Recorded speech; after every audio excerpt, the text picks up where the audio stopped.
My name's Hannah. I work the night shift at a gas station just off the main highway. I started working here about 6 months ago. It wasn't exactly a dream job, but I didn't take it because I was looking for a career. I took it because of Emma, my daughter. She went missing almost a year ago. One morning, she left for school and never came back. She used to walk this route every day past this station. When I saw the help wanted sign in the window, I thought, I don't know, maybe working here would bring me some kind of closure. Or maybe I just wanted to be closer to where she used to be. It's not a fancy place, just a small, rundown stop where most of the pumps don't even work. People don't come here for service. They come here because they have no choice. If you're driving late at night and need gas, this is the only station for miles. Most nights, it's quiet. Too quiet. There's not much traffic this far out, and the customers who do come through don't stay long. The air out here has a way of making people feel uneasy. You don't linger at the station unless you have to. And honestly, I've learned not to mind. Being alone feels better than trying to explain the hollow ache inside me. The owner, an older guy named Mike, warned me about some peculiar things on my first night. He handed me a list of rules, which I thought was some kind of weird joke at first. But his face was dead serious. He said, if you want to make it through the night, follow these. No exceptions. I didn't ask too many questions. The pay was decent, and I wasn't exactly swimming in other options.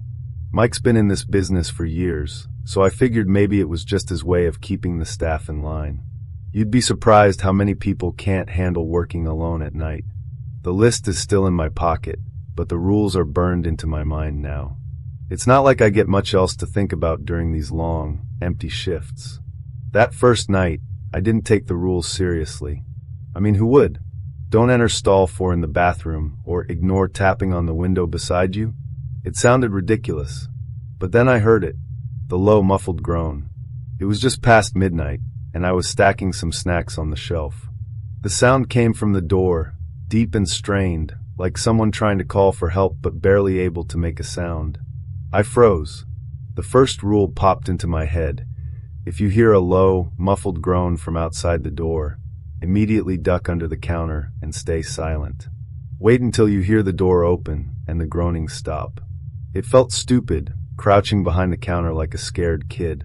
But the groaning kept coming, slow and deliberate, each sound crawling under my skin. I stayed there, heart pounding, gripping the edge of the counter so hard my knuckles ached. Then the door creaked open. My stomach turned to ice. I couldn't see who, or what, had come inside, and I wasn't about to peek. The groaning stopped, replaced by a heavy, labored breathing. It shuffled around the store, its steps uneven and wet, like its shoes were soaked in something thick. Minutes passed. Maybe hours. I don't know. Time doesn't feel real when you're hiding, and praying you don't make a sound. Eventually, the breathing faded, and the door creaked shut again. I stayed under the counter for a long time after that, too afraid to move. When I finally worked up the courage to stand, the store was empty. But near the snack aisle, where I'd been stocking shelves, the floor was wet. Not with water, but something dark and sticky that smelled like rust. That was my first night, and that's when I realized Mike wasn't joking about the rules. Tonight started like every other shift. I clocked in at 10, waved to Mike as he shuffled out the door, and settled in behind the counter with my usual routine, checking the inventory, wiping down the counters, and trying to ignore the overwhelming silence that stretches between customers. It was about 11 when I heard the first tap at the window. The window sits just to the left of the counter, facing the parking lot. Normally, I don't pay much attention to it, but the tapping was so faint and deliberate, it drew my eyes without me even realizing it. Tap, tap, tap. A chill ran down my spine. The third rule came to mind. If you hear tapping at the window beside you, keep working and ignore it. The tapping will grow louder, but don't acknowledge it. I kept my eyes on the register, pretending to count the cash even though my hands were trembling. The tapping grew louder, more insistent. Tap, tap, tap. It sounded almost impatient, like whoever, or whatever, was out there wanted me to look. My fingers fumbled with the drawer, dropping coins onto the counter. Then came the knock. It wasn't part of the rule. The tapping was supposed to grow louder, but it wasn't supposed to change. I clutched the edge of the counter, heart hammering in my chest. The knock came again, heavy and deliberate. I forced myself to keep working, even though my mind was racing. I thought of Emma, of how I used to tell her bedtime stories to calm her down when she was scared. It was funny how those memories felt closer during these moments, like she was still here somehow. The knocking stopped. I don't know how long I sat there, staring at the register and pretending everything was fine. Eventually, the air in the store felt lighter, like whatever had been outside was gone. But when I glanced at the window, just for a second, I saw it. A handprint, smudged and streaky, like it had been dragged down the glass. The hand was too small to belong to an adult. I spent the rest of the night on edge after seeing that handprint on the window. Every small sound, the hum of the refrigerator, the creak of the floor, made my nerves jump. I tried to distract myself with work, rearranging the shelves for the 5th time, but my mind kept wandering back to Emma. She used to press her hands against windows just like that, leaving little smudges everywhere. I'd always tease her about it, and she'd laugh, saying, "It's my masterpiece, Mom." God, I missed her laugh. The clock read just past 1:30 a.m. when the gas station door swung open. A man stumbled in, looking half-drunk and completely exhausted. His hair was messy, and his clothes were covered in mud like he'd been rolling around in a ditch. "Rough night?" I asked, trying to sound casual, even though my voice wavered. He grunted something unintelligible and shuffled toward the back of the store. He wasn't the strangest customer I'd seen, but there was something off about him. He moved like his body didn't quite know how to function, each step jerky and unnatural. I kept one eye on him while pretending to sort through the candy display. He wandered near the drink coolers, staring at them for a long time without opening one. Just staring. "Need help finding something?" I called out. He didn't answer. I walked back toward the counter, keeping my distance but wanting to be near the panic button under the register, just in case. That's when I noticed something strange. His shoes. They weren't just muddy, they were soaking wet. And with each step, he left behind watery footprints that shimmered under the fluorescent lights. A knot formed in my stomach. I remembered the first rule again, the one about the low, muffled groan. But this wasn't the same. There was no sound this time, just those wet, heavy steps and the unbearable tension hanging in the air. The man stopped in the middle of the aisle, his back to me. "Sir?" I said, trying to keep my voice steady. No response. He tilted his head slightly, like he'd heard me but didn't want to answer. Then, without warning, he turned and walked straight toward the bathroom. "Hey!" I called after him. "Employees only back there." The words felt ridiculous as soon as I said them. What was I going to do, kick him out? He was twice my size, and something about him told me he wouldn't care. I waited, listening. A few seconds later, the bathroom door creaked open, followed by the sound of it shutting behind him. And then it hit me. Rule 2 suddenly popped into my mind. If you must use the bathroom, never enter stall 4 or urinal 2. I didn't know why, but the thought of him being in there made my skin crawl. I stared at the bathroom door, half expecting him to come back out. Minutes passed, and the store grew deathly silent. Finally, I worked up the nerve to check. "Sir?" I called out, my voice barely above a whisper. No answer. I walked closer, feeling my hands shake.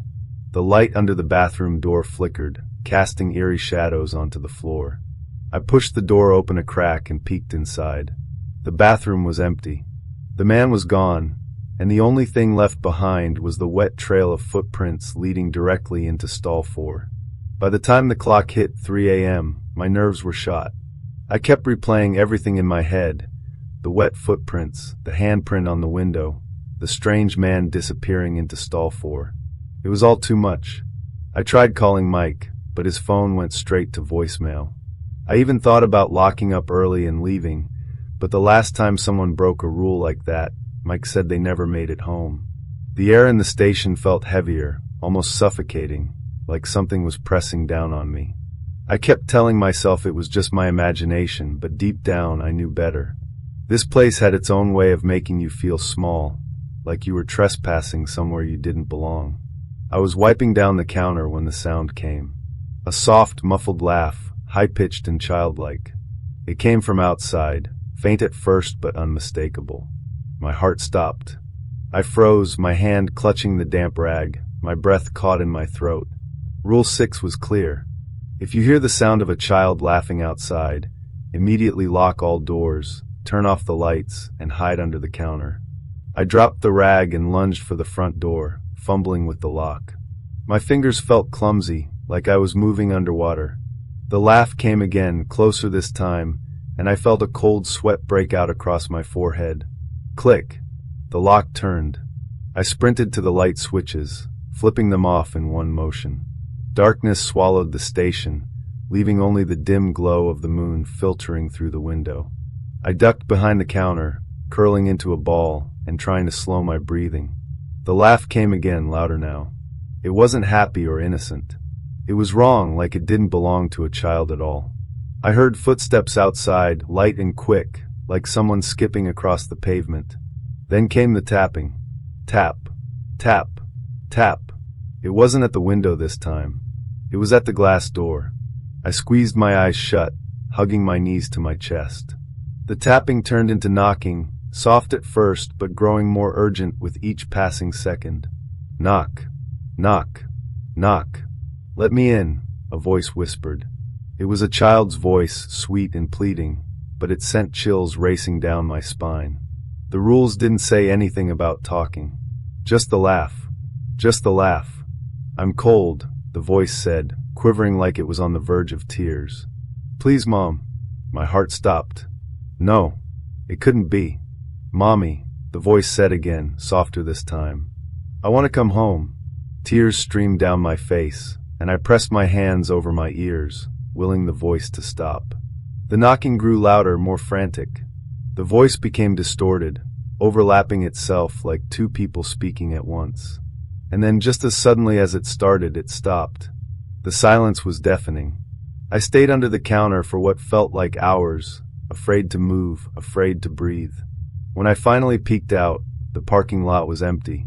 But on the glass door, written in small, foggy letters, was one word. Mommy. I stayed under the counter for the rest of the night, not even daring to move until I saw the first hints of dawn peeking through the horizon. My body was stiff, my mind clouded with exhaustion and fear.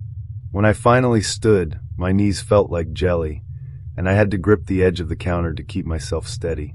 The store was silent, but the message on the door was still there, faint but undeniable. Mommy. I cleaned it off with shaking hands, trying to convince myself it didn't mean anything. It wasn't her. It couldn't be. Emma was gone. And yet, I couldn't stop myself from wondering, what if it was? The rest of the morning was uneventful, almost unnervingly so. Mike came in to relieve me, taking one look at my pale face and disheveled appearance. Rough night? He asked, his tone light, but his eyes filled with concern. I hesitated, unsure how much to tell him. Yeah, you could say that. Anything unusual? I wanted to tell him everything, the handprint, the man in the bathroom, the laughter, but something held me back. Maybe it was the way he was looking at me like he already knew. Nothing I couldn't handle, I said finally, forcing a weak smile. He didn't push me further, just nodded and told me to get some rest. But as I walked out to my car, I couldn't shake the feeling that he knew exactly what had happened. That day I barely slept. My dreams were filled with muffled laughter and foggy windows. When my shift came around again, I almost didn't go. I told myself it wasn't worth it, that I didn't need the money this badly. But I couldn't stay away. The station had its hooks in me now, pulling me back no matter how much I wanted to escape. The first few hours of my shift were quiet, the kind of quiet that set my teeth on edge. I kept expecting something to happen, footsteps outside, another strange customer, but the station stayed still, almost peaceful. It wasn't until around 1 a.m. that the peace shattered. I was restocking the candy aisle when I heard it, a soft, muffled sob coming from outside. My heart dropped. I knew the rule for. If you hear a woman sobbing outside, don't open the door, even if she begs. I froze, the bag of Skittles slipping from my hands and scattering across the floor. The sobbing grew louder, more desperate. It sounded so real, so raw, like someone was out there in genuine pain. "Please," a voice cried. "Help me." It was a woman's voice, trembling and filled with panic. "I'm hurt. Please, somebody." I clenched my fists, forcing myself to stay put. This wasn't real. It couldn't be real. The voice came again, closer this time. "I know you're in there. I can see the light. Please, just open the door." My stomach twisted, but I didn't move. The sobbing turned into wailing, a horrible, guttural sound that sent chills racing down my spine. It didn't sound human anymore. I crouched behind the counter, clutching my knees to my chest. The voice grew louder, angrier. "Why won't you help me?" it screamed, the words echoing like they were being shouted from underwater. And then just as suddenly as it started, it stopped. The silence that followed was almost worse. I stayed hidden for a long time, my heart pounding in my chest. When I finally stood, the parking lot was empty again. But there, just outside the door, was a smear of something dark and wet. Blood. The next night, I arrived at the station already dreading what was to come. The blood smear was gone. Mike must have cleaned it up during his shift, but the image of it was burned into my brain. I couldn't shake the feeling that the station was testing me, pushing me to see how much I could take before I broke. Around midnight, a car pulled into the lot. I tensed immediately, watching as the headlights cut through the darkness. The car didn't park near the pumps or the entrance. Instead, it stopped at the far edge of the lot, its engine idling. I waited for someone to get out, but no one did. The car just sat there, its lights piercing through the fog. A sinking feeling settled in my stomach. Rule 5. If you hear a car engine running outside but no car in sight, do not check the parking lot. This wasn't exactly the same, but it was close enough to set off alarm bells in my head. I stayed behind the counter, my hands gripping the edge tightly. The car didn't move. Minutes passed, and the engine kept running. The sound was steady, almost hypnotic, like a distant hum. And then the headlights flickered. Just for a second, but it was enough to make my heart race. I told myself to stay put, to ignore it, but curiosity got the better of me. I inched closer to the window, peering out cautiously.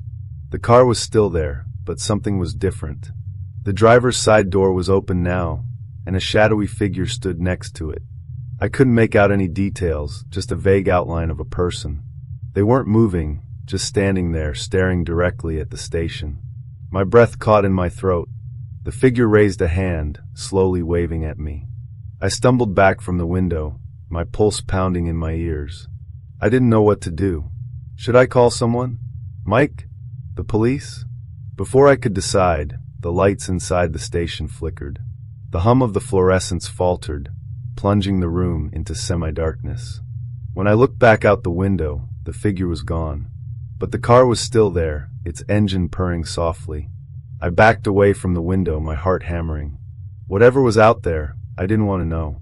I turned off the lights and ducked behind the counter, clutching my knees to my chest. For the rest of the night, the engine never stopped. The next night, I almost didn't show up. But there was this pull I couldn't explain, something keeping me tethered to that gas station. Maybe it was Emma. Maybe it was the slim, desperate hope that working there would somehow bring me closer to her. The air felt heavier that night, thick and suffocating like a storm was rolling in. The usual hum of the fluorescents sounded distorted, almost like a faint buzzing, and the clock on the wall seemed to tick slower than usual. For hours, nothing happened. I went through the motions, stocking shelves, wiping counters, pretending I wasn't counting down the minutes until dawn. Then, a little past 2 a.m., the tapping started. It was faint at first, just a soft tick-tick-tick against the window beside me. I froze, my stomach knotting. Rule 3. If you hear tapping at the window beside you, keep working and ignore it. The tapping will grow louder, but don't acknowledge it. I knew the rule, but knowing and doing are two very different things. Every instinct screamed at me to look, to see what was out there. The tapping grew louder, more insistent. It wasn't random. It had a rhythm, almost like someone was knocking out a melody. I forced myself to focus on the register, pretending to count the bills inside. The tapping stopped. Relief flooded through me, but it was short-lived. A shadow passed over the window, blocking out the pale glow of the parking lot lights. I didn't look. I couldn't. The sound of glass cracking made me flinch. My eyes darted to the edge of the window. A jagged web of fractures spread across the glass, but I didn't see what caused it. I stayed at the register, my hands trembling as I fumbled with the cash drawer. The tapping started again, louder than before. This time, it sounded more like clawing, nails scraping against the glass. I clenched my teeth, forcing myself to stay still. "Look at me," a voice whispered. It was faint, barely audible over the sound of the tapping. My heart skipped a beat. "Look at me," the voice repeated, louder this time. I shut my eyes, whispering to myself, "It's not real. It's not real." The voice shifted, softening into something achingly familiar. "Mommy," it said. My resolve wavered. It was her voice. Emma's voice. "Please, Mommy. Look at me." Tears streamed down my face as I gripped the counter for support. I wanted to look, to believe it was her, but deep down I knew better. The tapping stopped. When I finally opened my eyes, the window was intact, the parking lot empty. But on the glass, written in the same faint, smudged letters as before, was a single word, "Mommy." After that night, I was barely holding it together. Every shift felt like walking into a nightmare, but I couldn't stop. I couldn't leave. The next few nights passed without incident, which only made me more anxious. The calm was suffocating, like the station was holding its breath, waiting for the right moment to strike. It came around 3 a.m. on a quiet Tuesday. I was restocking the cooler when I heard it, a child's laughter echoing from outside. I dropped the bottle of soda in my hand, the sound of shattering glass barely registering as my blood ran cold. If you hear the sound of a child laughing outside, immediately lock all doors, turn off the lights, and hide under the counter. I didn't hesitate. I sprinted to the front, locking the doors and flipping the light switches. The station plunged into darkness, the hum of the coolers and fluorescents dying away. I slid under the counter, curling into myself as the laughter grew louder, closer. It wasn't Emma's laugh. It was sharper, more distorted, like a recording being played backward. The sound moved around the station, circling the building. I covered my ears, but it didn't help. The laughter seeped into my mind, clawing at my sanity. "Why are you hiding, Mommy?" the voice taunted. I bit down on my lip, tears streaming down my face.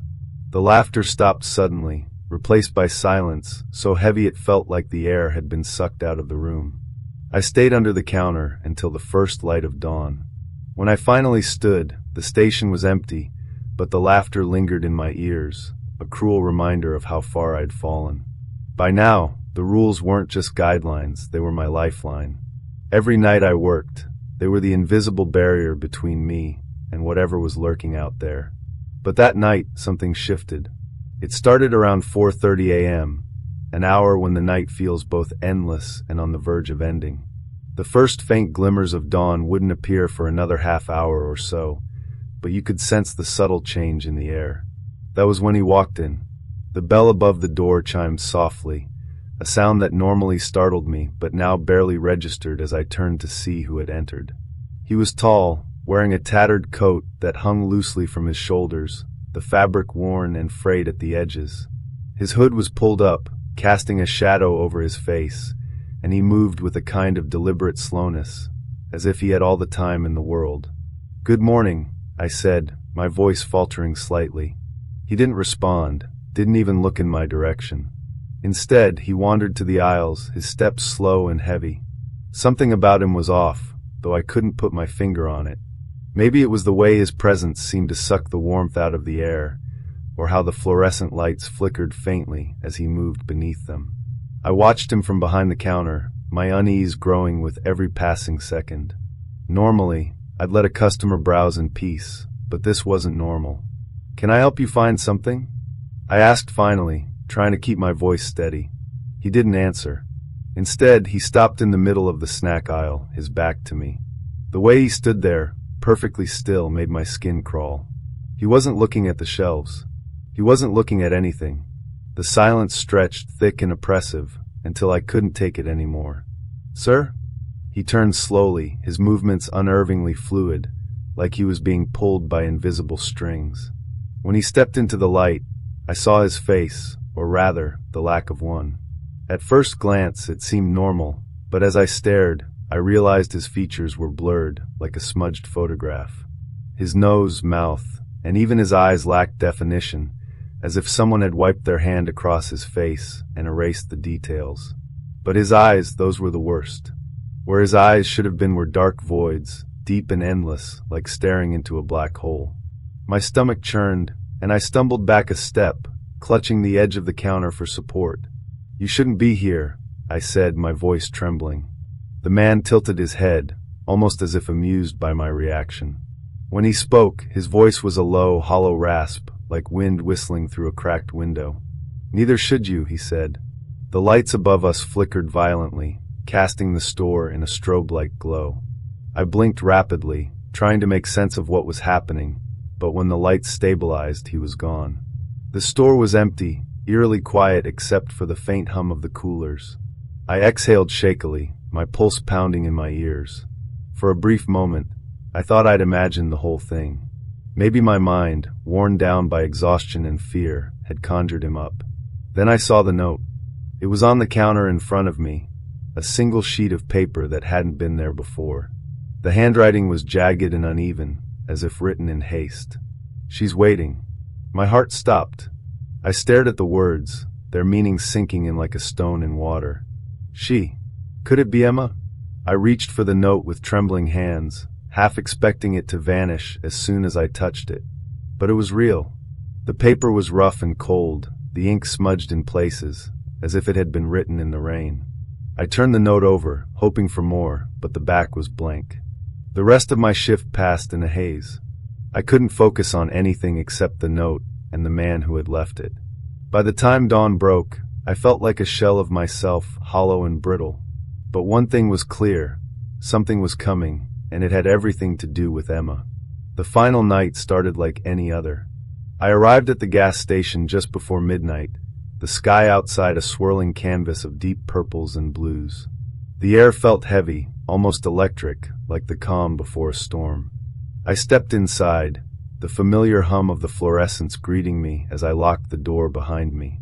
Everything looked the same, the shelves neatly stocked, the floor freshly mopped, but it didn't feel the same. There was a sense of finality in the air, an unshakable feeling that this night would be different. For the first few hours, nothing happened. I went through my usual routine, cleaning, organizing, and trying not to think about the note from the night before. Then, around 5 a.m., she appeared. At first, I thought I was imagining it. I was wiping down the counter when I glanced toward the front door and saw her standing there, just beyond the glass. Emma. My breath caught in my throat. She looked exactly as I remembered her long blonde hair a little messy, her favorite blue hoodie slightly too big on her small frame. I dropped the rag in my hand and stumbled toward the door, my heart pounding so hard it hurt. "Emma," I whispered, my voice barely audible. She didn't respond, just stood there, her wide blue eyes fixed on me. "Emma, is it really you?" Her lips curled into a soft smile, and tears blurred my vision. "Let me in, Mommy," she said, her voice barely above a whisper. The words sent a shiver down my spine.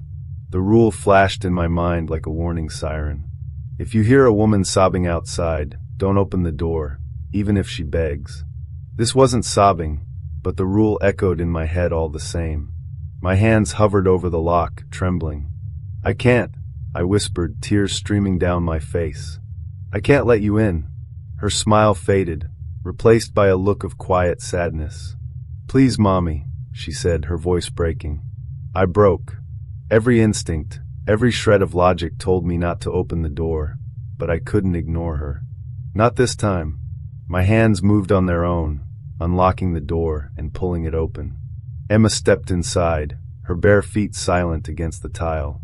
"Emma," I whispered, reaching out to touch her, but she took a step back, her expression unreadable. "You broke the rule," she said softly, her voice devoid of emotion. The air around us grew colder, and the fluorescent lights above began to flicker violently. "Emma, Before I could finish, the station began to dissolve around us. The walls melted into darkness, the shelves and counters vanishing into the void. "What's happening?" I cried, panic rising in my chest. Emma didn't answer. She just smiled that hollow, empty smile and held out her hand. "Where are we going?" I asked, my voice trembling. "Home," she said simply. The last thing I saw was her smile, as the world around me faded into nothing. Thanks for watching. If you enjoyed this story, don't forget to subscribe for daily horror stories that get creepier every night.